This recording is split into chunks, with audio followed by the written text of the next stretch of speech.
Hi guys, so welcome back to my YouTube channel. As promised, I'm here to do a part 2 video of everything you should know about the Public Service Commission Internship. So in the previous video, I told you how I got my internship and the questions that I was asked during the interview. Today I'm here to tell you about what documents you're supposed to carry and what you should do after you are appointed.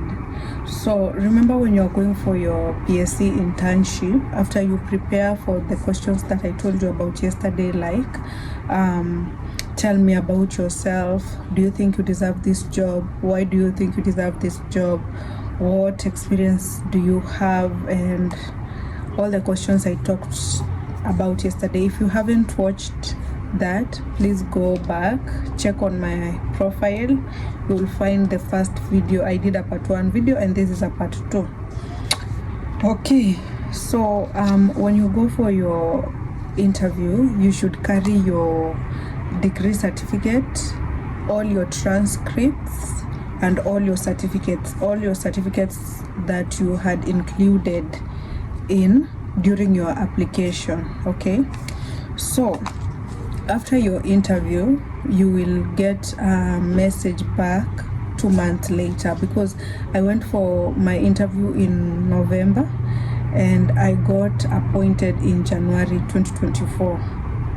So once you're appointed, you will see that in your portal, Public Service Commission portal.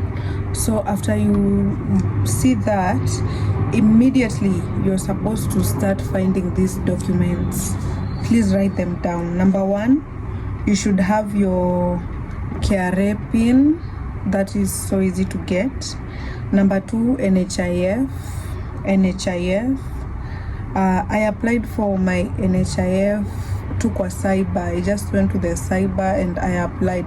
I had applied prior, but I didn't have the card. So what I did, I went to the cyber and I gave them my details, and they printed for me something small that had my NHIF number on it. That is what is required of you. Something else you should have, guys. So next step is NSSF. You should have your NSSF card, and I insist card, because these documents you're trying to find them for certification, and you should have only a card can be certified. So you should have your NSSF. Then you should also open a salary account. For me, I opened KCB salary account. There's a difference between the normal account and salary account. So you need to open a salary account. I opened the KCB account, and as at our year, it's the one that charges the least maintenance fee compared to the others, and I always get my payment on time. Then what next? You should make at least 2 copies of all your certificates, KCPE, KCSE, and even primary KCPE.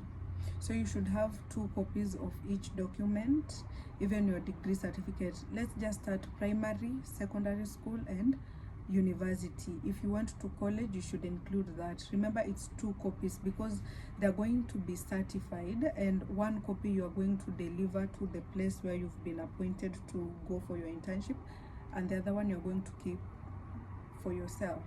Okay, so you will make copies of all your transcripts and all your certificates. And apart from that, you'll also make copies of your KRA pin, 2 copies of each document, 2 copies of your NSSF, 2 copies of your KRA pin, and 2 copies of your NHIF. If I've left anything out, of which I don't think I've left anything out, you can ask me any question and I will respond to the best of my ability. So other than that, now the next, something else I've not talked about, this is now to the appointed interns. You will go to the main, you will have to go to Jogo House. Jogo House is somewhere along Moi Avenue, I think. No, you'll just search Jogo House. It's somewhere right next to Supreme Court, something like that, and you will go there for certification. Remember to have your living certificate and your result slip. They need all those documents. So if you've been appointed and you don't have your living certificate, now is the time to start finding those documents. You need your living certificate for primary, your primary result slip, living certificate for secondary school result slip and certificate, living you need all your transcripts and your certificate. Okay, you need your birth certificate. How did I forget about that? You need your birth certificate. Carry your original documents and the photo and the 2 photocopies of each document. You also need your ID and 2 copies of your ID. So if you've been appointed and you don't have any of these documents or cards, the first thing you need to do is go and find these copies. I think that's it, guys. Thank you for watching. In case I've left anything out, or in case you watch this and you have any question, be sure to reach out and I will respond. Bye.